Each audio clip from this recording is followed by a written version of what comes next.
Et bonjour à tous. Il semblerait que la guerre contre l'Iran soit inévitable. Aujourd'hui, tout le monde joue une espèce de tragédie grecque. C'est des articles que j'écris. Et par exemple, Alastair Crooke, qui écrit de bons articles, revient pas mal sur cette thématique. C'est que tous les acteurs au Moyen-Orient jouent une tragédie grecque. Et dans ce type de tragédie, tous les acteurs sont verrouillés dans certains comportements qui fait que l'issue ne peut être que tragique et sanglante.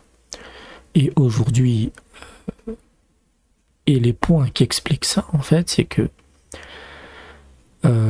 Israël a perdu la guerre à Gaza. C'est une défaite cuisante, en fait. Le Hamas a gagné dès le 7 octobre, puisque le 7 octobre, le Hamas a détruit l'image de la sanctuarité du territoire d'Israël. Il a battu Tsahal, il a battu les services de renseignement israéliens qui n'ont rien vu venir, et comme il s'attendait aux représailles israéliennes, il a utilisé la population palestinienne qui soutient le Hamas en passant comme un martyr. C'est-à-dire que sur le plan de la communication internationale, sa victoire est écrasante.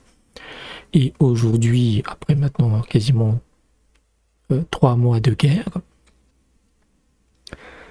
Israël a perdu. Il a perdu. Les leaders du Hamas sont toujours présents, le Hamas est toujours actif, et donc il a besoin d'une victoire tranche, nette et radicale pour restaurer la sanctuarité et la sécurité d'Israël.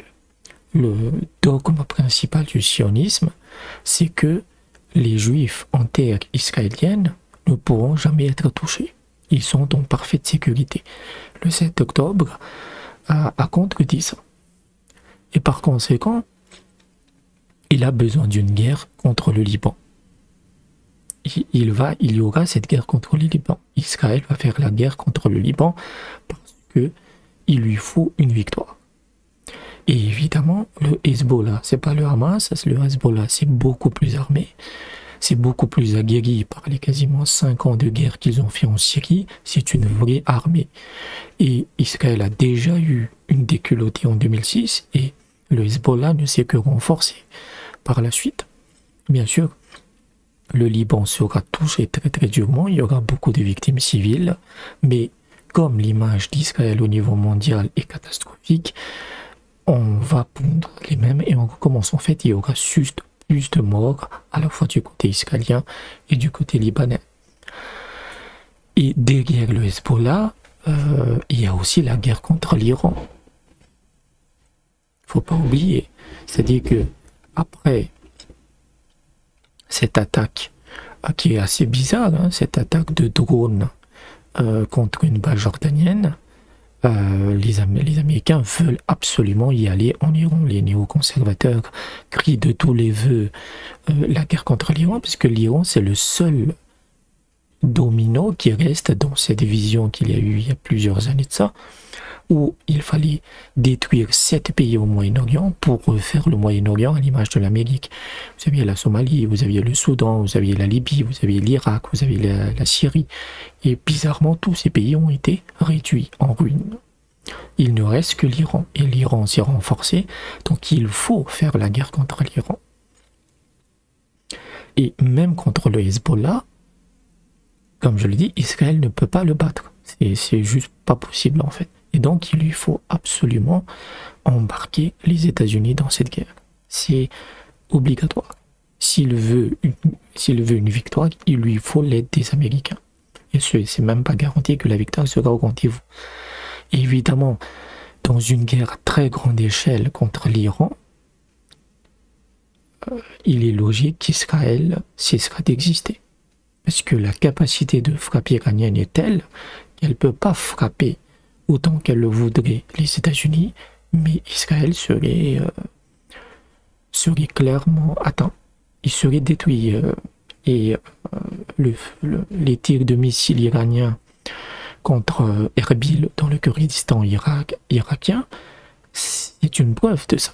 puisque le missile a été tiré à plus de 1200 km de la part depuis la zone de tir iranienne, et c'est également 1200 km pour atteindre Tel Aviv. Donc, cette guerre contre l'Iran, l'Amérique sait qu'elle aura énormément de mal, en sachant que ce serait une catastrophe en termes de politique intérieure,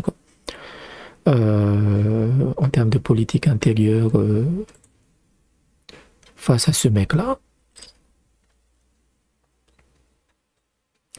Ça, c'est un autre article que j'ai traduit. Moi, je traduis beaucoup d'articles qui revient sur les mensonges de l'économie américaine. La Bidenomics. Donc, il est dans une année électorale, le mec, il ne sait pas ce qu'il fait la moitié du temps. Et donc, une guerre contre l'Iran en embrasant totalement le Moyen-Orient serait catastrophique pour ce mec et les démocrates. Mais, encore une fois, tout le monde sait que le pire, c'est ce qu'ils prennent comme décision. Ça ne peut amener que le pire du truc, mais c'est une tragédie grecque. C'est-à-dire que on y va quand même, parce que ce soit Israël et surtout que ce soit l'Occident, a brûlé tous les ponts. Il n'y a plus aucun signe de désescalade dans cette histoire. Ça ne peut aller qu'en s'aggravant. Et que maintenant, vous avez cet axe de résistance qui est extrêmement flexible. Vous avez le Yémen. Le Yémen va attaquer pendant quelques jours, ensuite il va s'arrêter. Ensuite, c'est le Hezbollah qui va commencer à harceler Israël. Le Hezbollah va se calmer. Ensuite, vous avez ce qu'on appelle le mouvement de la résistance irakienne, qui est plutôt le Hezbollah irakien, qui va réagir à son tour. Et vous avez également des forces en Syrie qui veulent expulser les Américains de Syrie. Donc chacun, en fait, cet axe de résistance joue au ping-pong et avec Israël et les États-Unis. Maintenant, il ne faut pas oublier que l'Iran ne contrôle pas totalement ces mouvements. Ils ont une autonomie. Ansarallah, les Houthis du Yémen, ils ont agi quasiment de leur propre chef, parce que les gens ne le savent pas, mais dès le 8 octobre, le lendemain de l'attaque, vous aviez eu des centaines de milliers de Yéménites qui ont déferlé vers la frontière saoudienne pour aller mourir pour la Palestine. Ils voulaient combattre, en fait, pour la Palestine. Et il a fallu une grosse intervention de l'Arabie Saoudite pour les bloquer. Et c'est ensuite, comme ils n'ont pas pu aller, qu'ils sont passés à la phase 2, qui est le blocus de la mer Rouge, puisque les Yéménites n'ont pas pris la cause palestinienne en cours de route. Je pense que leur fondateur, c'est quelqu'un qui s'appelle Hussein al-Badr al-Houthi. Al-Houthi, c'est plus un titre, c'est un peu leur guide suprême. Ils créent le mouvement des Houthis en 2001. En s'inspirant de la cause palestinienne. C'était sa pierre d'introduction, c'était que nous allons suivre la cause palestinienne qui est de résister à l'occupant et à l'oppression, puisque le mouvement des Houthis, c'était de se battre, en tout cas de protéger les chiites au Yémen qui se faisaient un peu persécuter par les sunnites. C'est comme ça que ça commence. Ça commence en 2001, quoi. Donc, ces gens-là, c'est pas des chiens qui obéissent au sifflet. Ils ont leur propre agenda, ils ont leur propre vision. Et bien sûr, l'Iran doit les fournir en armes, peut-être un peu en argent aussi, mais il ne faut pas considérer que c'est juste des proxys sans aucune autonomie de l'Iran.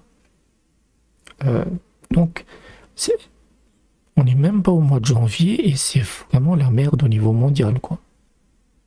C'est vraiment la merde au niveau mondial. Donc là, c'était juste un peu une petite opinion que j'avais.